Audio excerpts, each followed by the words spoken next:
Good morning. Thank you very much, Lydia and Megan, for the introduction.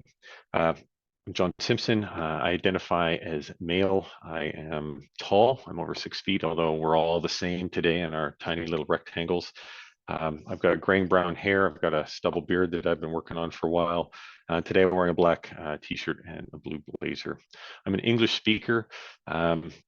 And my French is not very good, but I'm taking French classes, and this is a point of pride for me because my mother's a French teacher, and I'm working really hard on it. So thank you very much for that.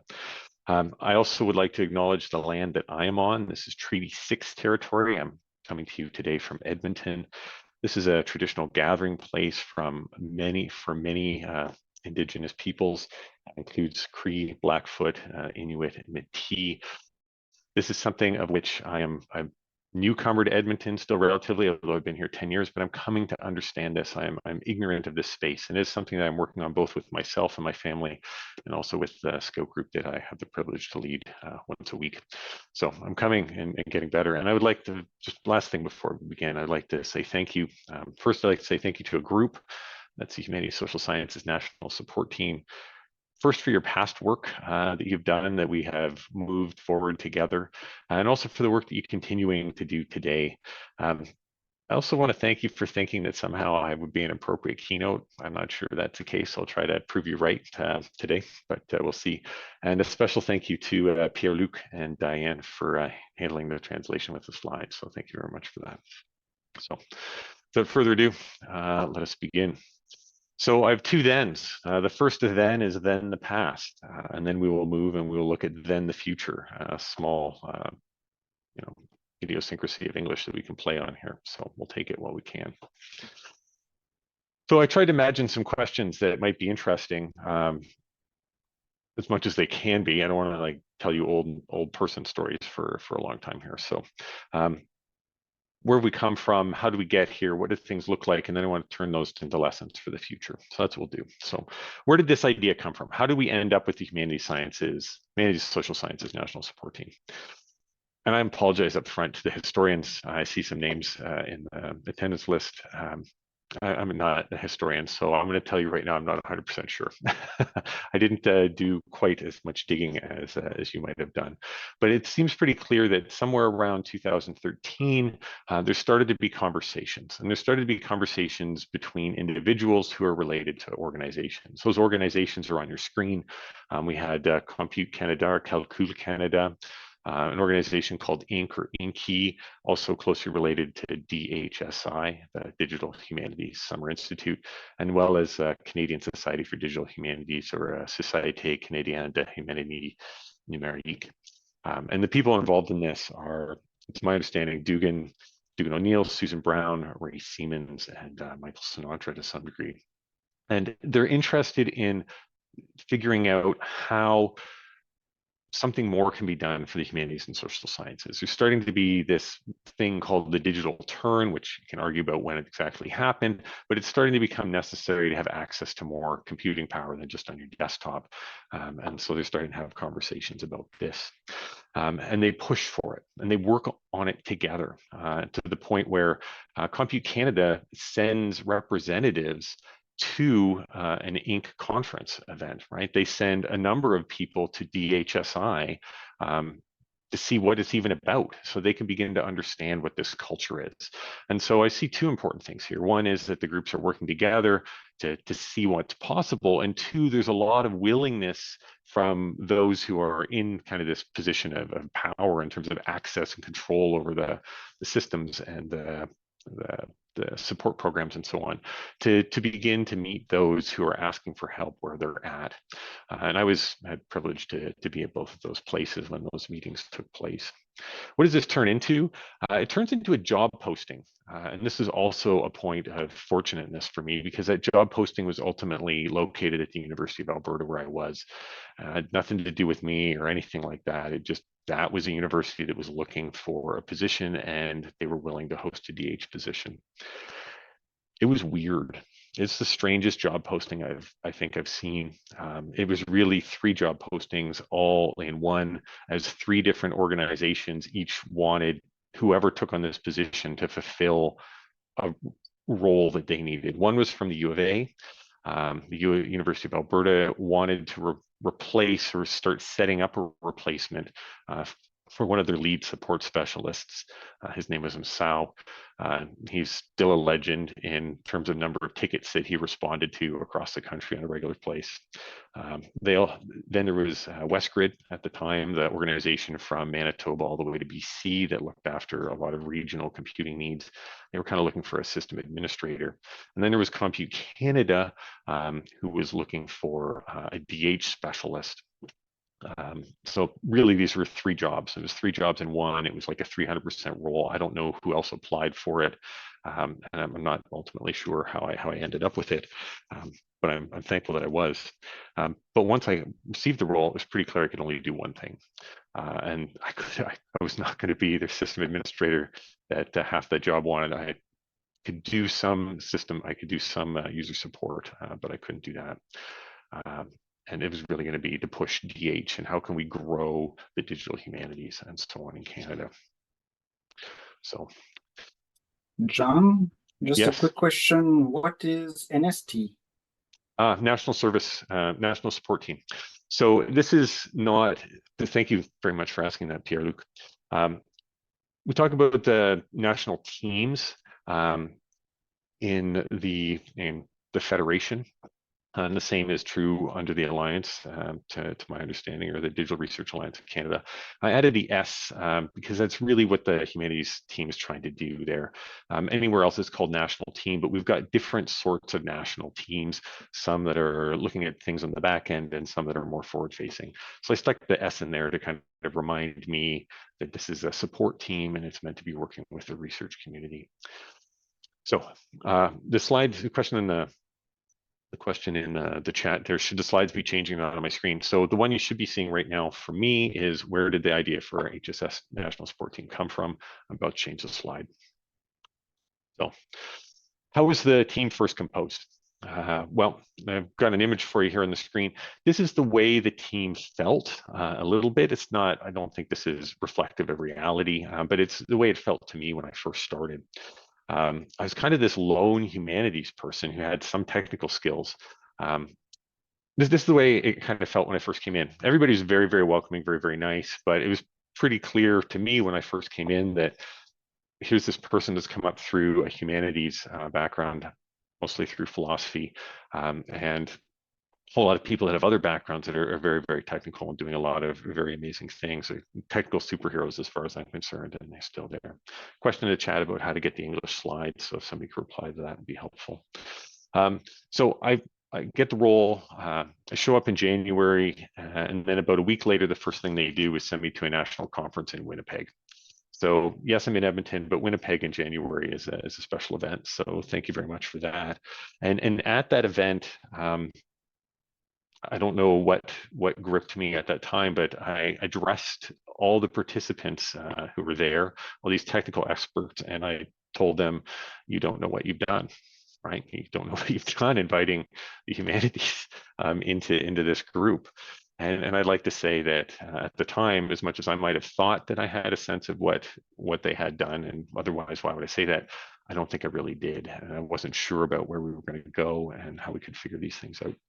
So, and I think this is true at the very first meeting that we had of the Humanities Social Sciences National Support Team. I don't think that Dugan, Patrick, Mohammed, Dan, Pavel, Paul, or Felix, who came along with me for that first meeting, and I look back at the agendas, and thank heavens to them for insisting that we keep these agendas on this wiki thing as opposed to some Google Docs, whatever, because there's 63 agendas there. And I got to go through and look at them and see a lot of interesting stuff.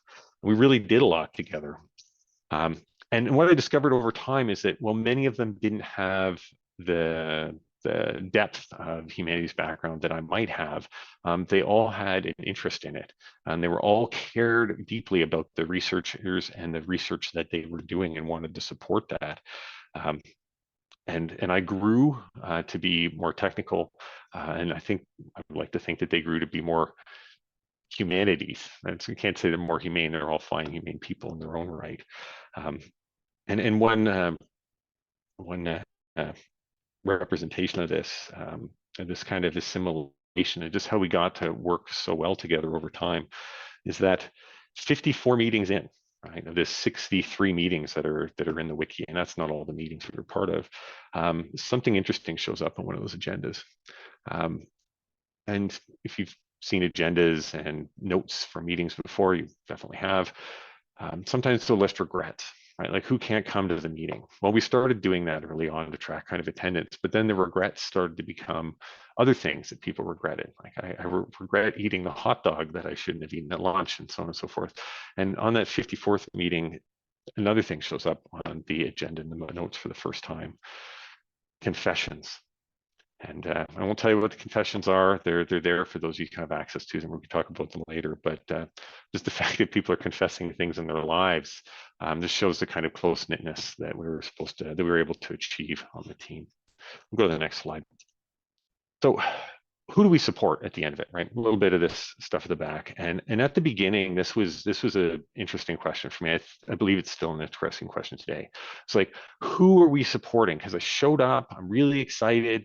They're excited too. We start looking around and it wasn't clear who was really ready to go. And so it became clear that we needed kind of a three-step process that we started deploying.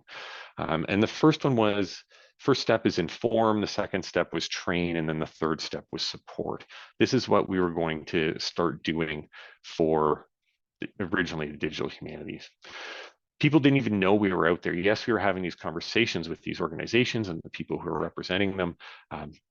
But that wasn't enough, right? There's literally thousands of academics in Canada who are researchers in these spaces, and most of them had no idea who we were. So the first thing we had to do was let them know.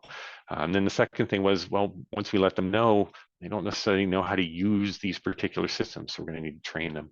And the last one is support them. And so the kind of the slogan that we came up with, it's represented here on the slide in the image, is come for own cloud, stay for the compute.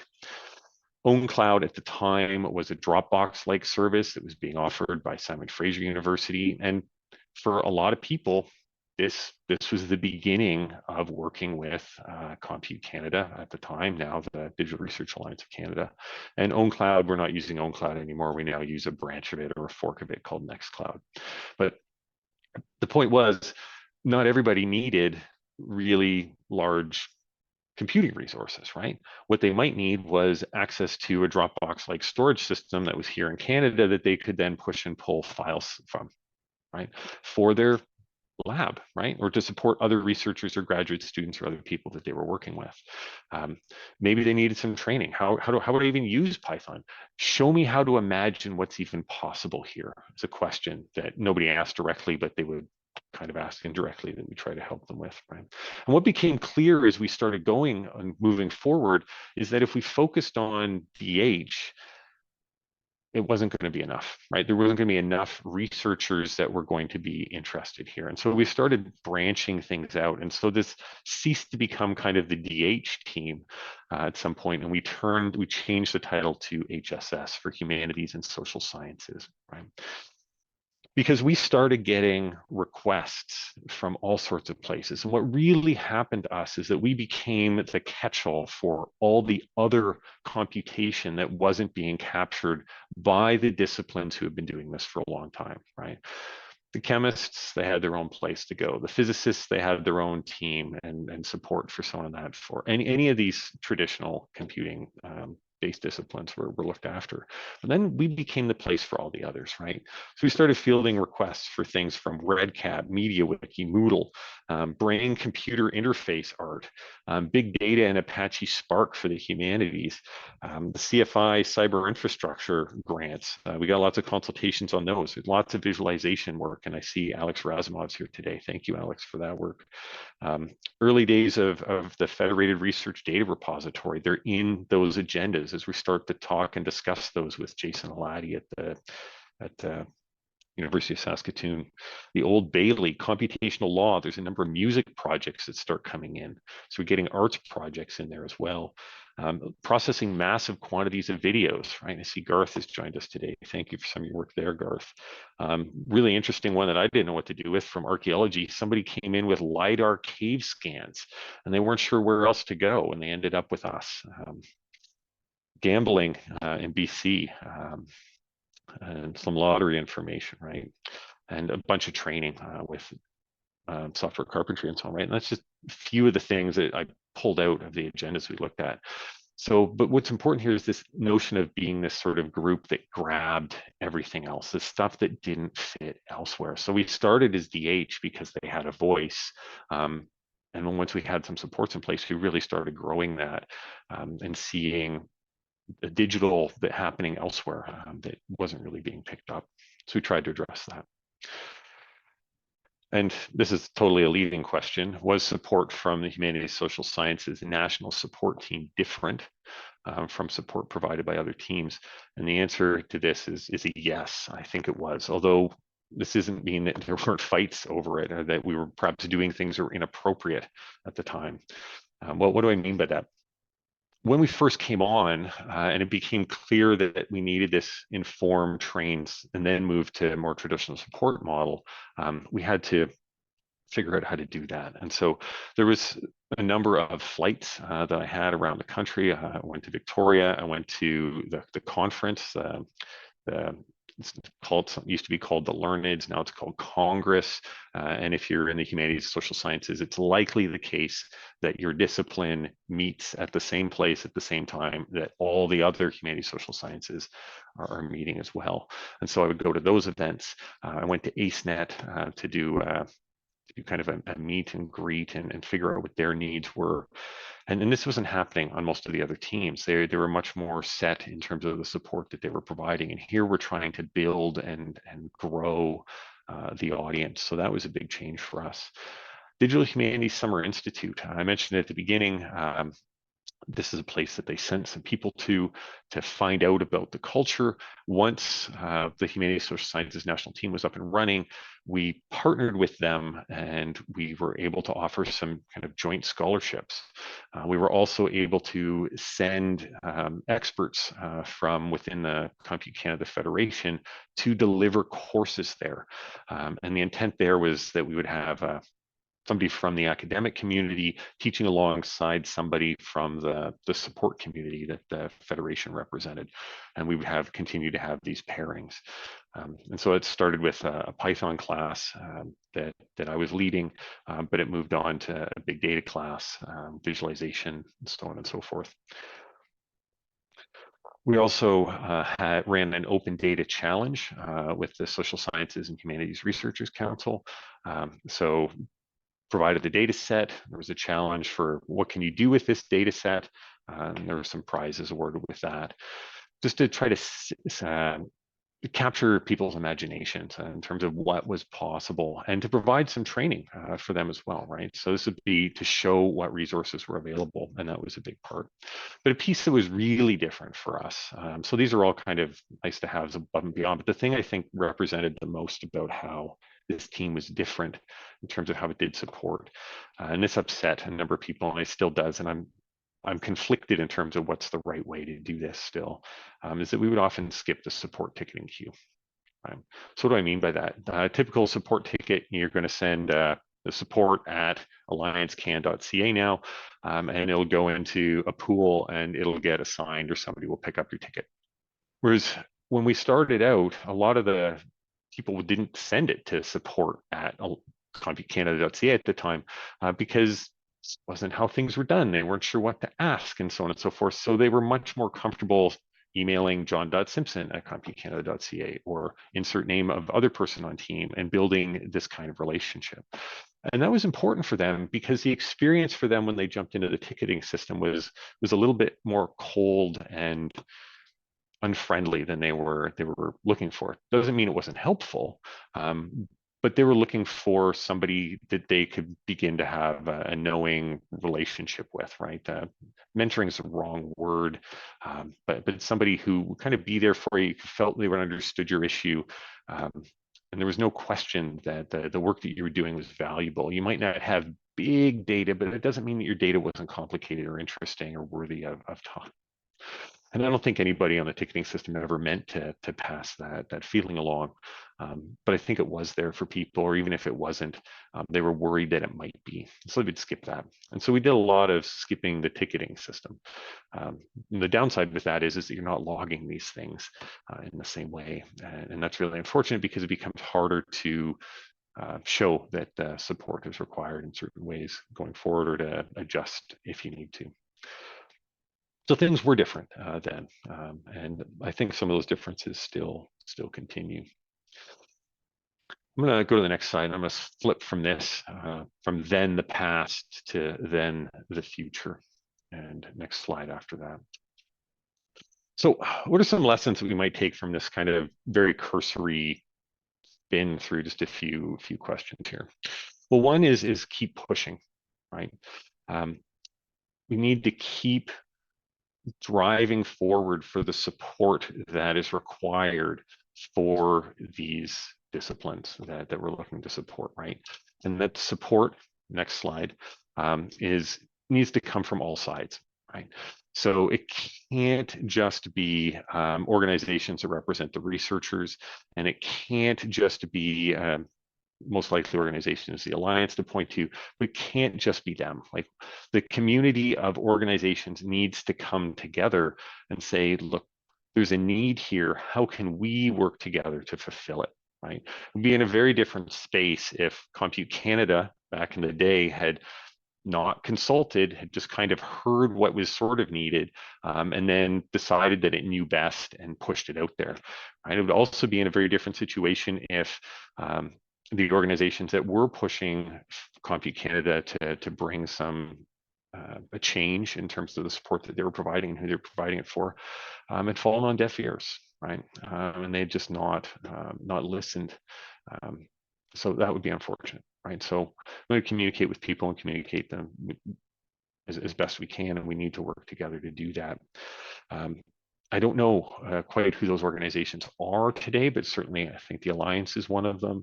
Citizen is still alive and well. Inc. and DHSI are still there. And even though things have changed, and I'll talk a little bit about that in a few slides about how they've changed, I think there's still space, and I hope there's still space, to work together to continue to move this forward, because I think there's more potential here.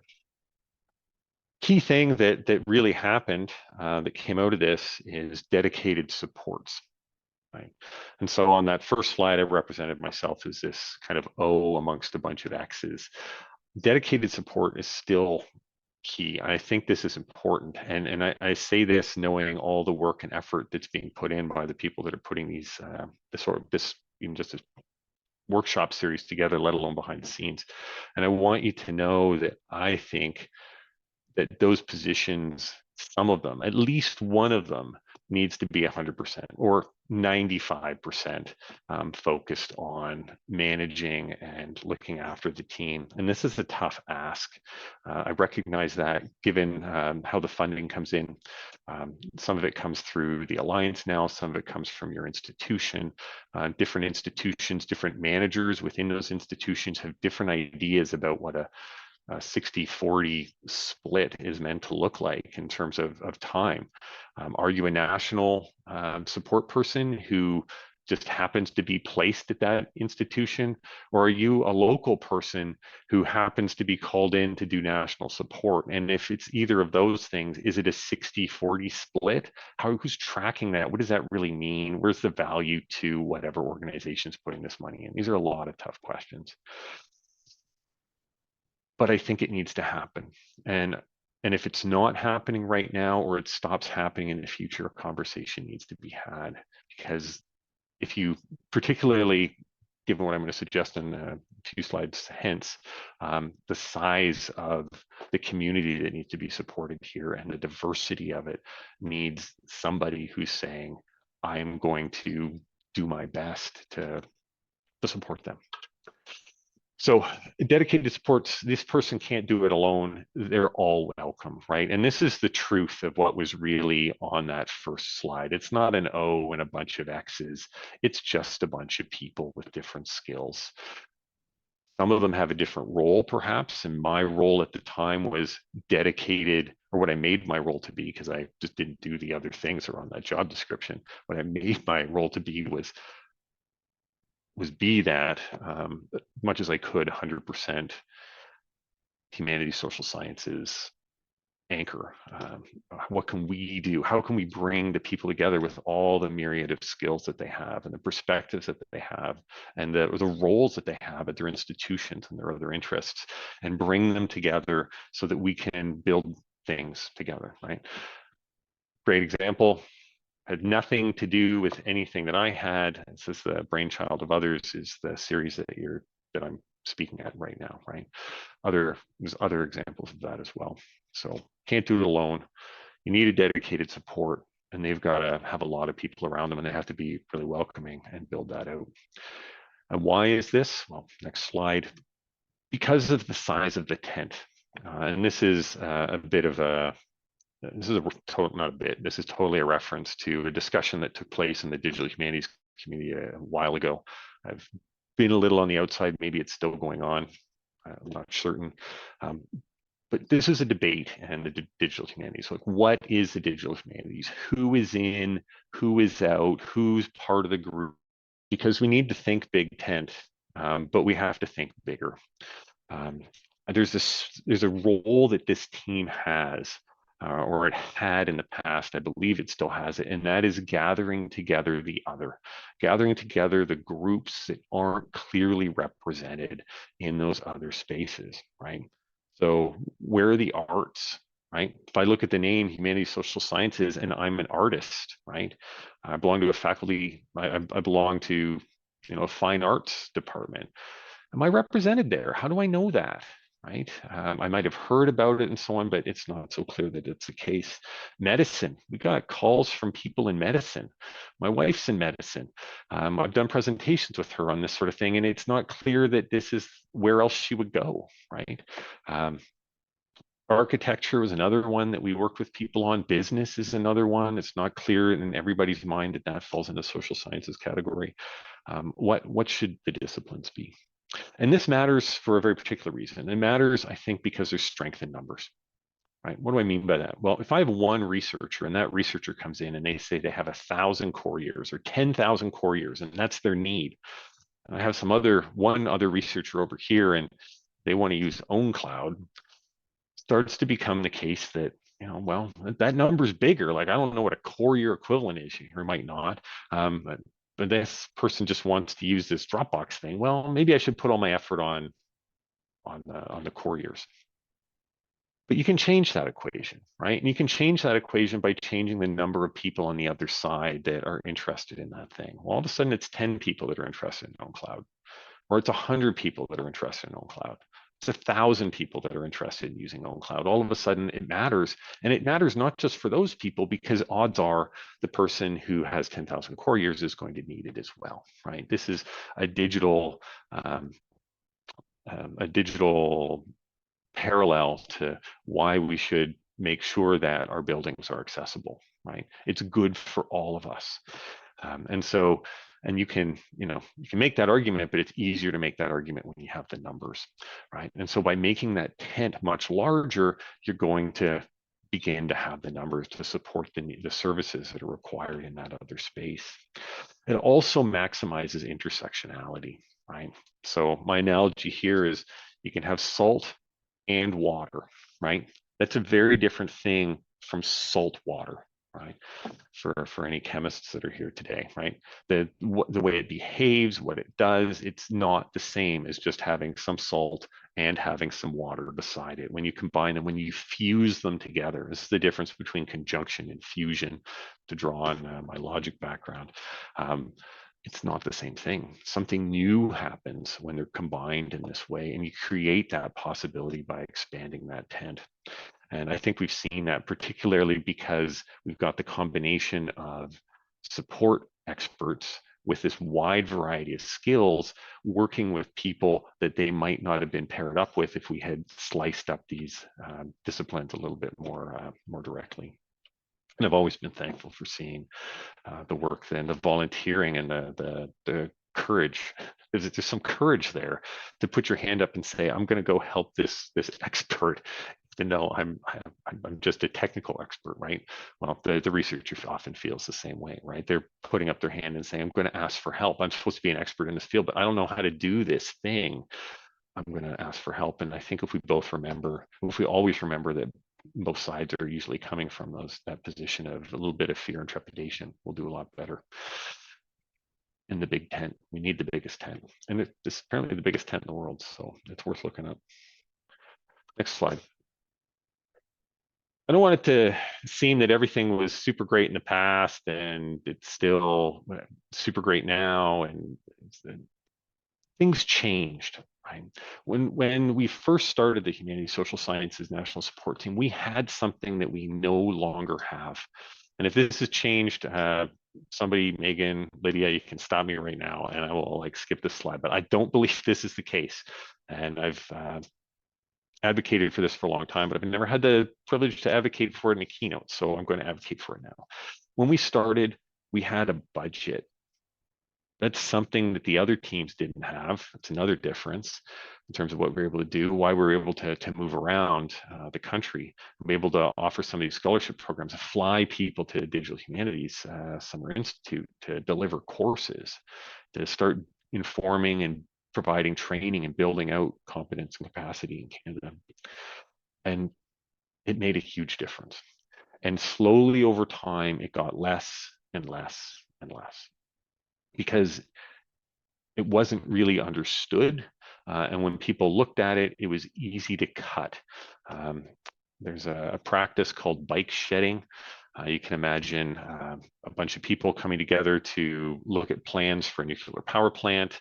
Well, nuclear power plants are really complicated, and so maybe they don't really want to they're uncomfortable getting into that too much, and it might, it's challenging to do that, but there's this bike shed off to the side. And so there's lots of comments on the bike shed, and maybe if we need to cut costs, figuring out how to do it with a nuclear power plant, principle isn't what we do. What we do is we get rid of the bike shed. And it really felt that that's what was happening over a few years with the Humanities Social Sciences National Support Team. We started with a budget. I remember it was about $5,000 or $7,000. That allowed us to fly people all over the place, and we were able to get lots of leverage from that too. Because if we flew people to Digital Humanities Summer Institute, well, they would put them up for free, so we didn't have to pay for their accommodations, and then they could deliver training. And they delivered training to dozens and dozens of people over the course of the week. It was a pretty powerful event. And then as the budget got less and less, we couldn't do that anymore. And now I think we might just run one workshop at the Summer Institute now, or maybe they're done digitally. Anyways, I think this is crucial. If you really care about delivering support, I think the teams require a small budget, and that budget could be the order of $5,000 to $10,000. And I don't think this is just required, and this is me stepping outside of just the humanities social sciences. I think you could offer this to most of the teams. And there's lots of ways that you could do it. It'd be very fiscally responsible, and it would have a lot of impact, right? All of a sudden, the people who are deploying support are at the conferences meeting the people that they're supporting. And it's not just a ticketing system anymore. The names matter, the relationships matter. Speaking of relationships, yeah, the relationships really do matter. And this is something I hope the team continues and has been continuing. It has, as far as I know. So we need to meet the researchers. And I mean this in two ways. We need to meet them face to face, right? That's important. It's important to breathe the same air, break the same bread every so often. It allows for trust to be built. And it's through trust that you're able to try new things and work together and achieve them. And it's also important to meet them where they are at in terms of their skills. So don't expect them to suddenly become the technical expert that you are. meet them where they're at, right? Wherever that may be in terms of their skills, and also try to meet them in their location, right? Like, sure, it's one thing to meet face to face, but it's another to see somebody in their office space, to see them in their lab, to walk with them and talk with the graduate students or the undergraduate students or whoever it is that they're working with. You'll understand a lot more. And all of a sudden, that ticket, this like, how could this person possibly have done this? Becomes I get this. This is because of how the funding flows, or this is because they had to ask these people to help them because nobody else would do it. And they're just doing the best they can, right? There's a lot of understanding that's gathered there. And I want to push for something else here that I was never able to get traction for back in the day. And this is for more proactive support. We could do this on a small scale. What do I mean by that? I mean, proactive support in terms of checking in with somebody. Once you start to have a relationship with that researcher, send them an email in 6 months and say, how's that project that I helped you with last September work out, right? Is there any help I can still provide? Right? Let them know that you're still there. It wasn't just kind of one and done. There's a relationship here. Research happens over time and it happens with many people and it's very iterative. Be part of that iterative process. Check in, follow up. And I've always been advocating for help doing this in the forms of something like a customer resource management program or whatever, but I could never find one that quite got it right for us. And maybe there isn't one. Maybe that's a DH project, so we can go build a tool for that. But really what matters here is the concept. You want to be in there all the time, checking in with people, like the same way you used to work your Rolodex or your folder full of business cards. Check back in with them, make sure they're all right. They'll appreciate it, right? And we'll have a stronger level of support. Last thing I want to say before I open up for questions is that I think it's really crucial, like in terms of who do we reach out to and support? Yes, I think there should be some broad disciplines here and like not be like carving up to finally who we're helping. We come, this is the team that can help anyone, right? A very human team, a team that's good at explaining things to people from other places being those disciplines or practices or technical pieces, because we're practiced at doing it with different people, and so we can come to be humble in our place of knowing. Anyways, but of those groups, when you reach out to them, I think it's really important to target graduate students. Why? I think because the technology, the methods, techniques, I think they're moving really fast. And undergraduates still kind of sorting stuff out. Doesn't mean that they shouldn't be getting skills and so on and so forth, but imagining kind of what the resources are, they're probably not a core group. Early career academics are really focused on kind of nailing that early career, on getting those monographs out and so on and so forth. They're kind of already being set in their ways. It's really hard to move them. Midterm, late term academics, I'm looking at you as a 48-year-old, soon to be 48-year-old, right? It's hard to change your practices and learn new things. Doesn't mean you can't, but if you can, you're probably more the exception than the rule.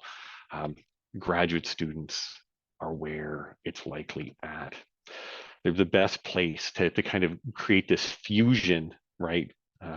For the discipline knowledge and the technical skills that they want to bring together to make this fusion, to make this salt water, as opposed to, well, here's somebody who does research and knows this deeply, and they also have some technical skills, but they don't see how to stick them together. It's the graduate students that I think you're most likely to create that fusion in. And just one short story about a failed opportunity where I almost pulled this off, and then we'll turn it over to questions. Before COVID, remember that back before COVID? Well, before COVID, I had met with the chair of the University of Alberta Sociology Department. She's a friend of mine, been a colleague for a long time, done a lot of projects through community service learning with her. Name's Sarah Doro. So I met with the chair of the sociology department, and we were looking. I was looking. We the research computing group at the University of Alberta. We were looking for. We believed that graduate students were really important. We wanted to find a discipline that was open and willing, and where it kind of made sense to work with them very closely so that this vision could be achieved. Well, what's the vision? Well, the vision was roughly that in 5 years from when we started a program with them, every graduate student that left the department would be able to handle big data and be able to handle it on a supercomputer or a high performance computing cluster or whatever to do it, right? And because of the relationship I had with the chair of the sociology department, they were willing to have that conversation. We went in, we talked to the department a few times, and we had started to build up what that program would look like. And we were kind of getting ready to deploy it, right? Then COVID happened. So everybody left. And so all this got thrown into turmoil. She was no longer the chair shortly after that. So there was a new chair, and I didn't reach out to establish that relationship. And I ended up with a new job. Things changed with Compute Canada, and I moved on, and I'm now still with the University of Alberta, but I'm on an interchange with ISED. So things changed there. But we were really close to this. And I think this vision possible. If we could identify a few departments at a few universities with the right supports to do it as a trial, 5 years time, you don't have a graduate student who leaves who can't do this work, because this is the work that's catching attention. Doesn't mean that close reading, doesn't mean that whatever other practices in your discipline aren't important, but when you can fuse them with the power that technological advances are providing, right? Whether it's just using big data to crunch, or computers to crunch bigger data and more numbers so you can do more, or seeing things you couldn't see because the AI is detecting patterns that weren't obvious to you. There's something there. We don't know what it is, but we need to put pressure and focus on it to create that fusion. And I think graduate students are the place to do it. So with that said, that's me talking long enough. Thank you very much for your time. I'm really interested to know, to return to now, right? So we looked at then the past, then the future. But now, what questions do you have? What thoughts do you have? What do you think about when you think about support in the biggest tent you can have to catch the others that started with humanities social sciences?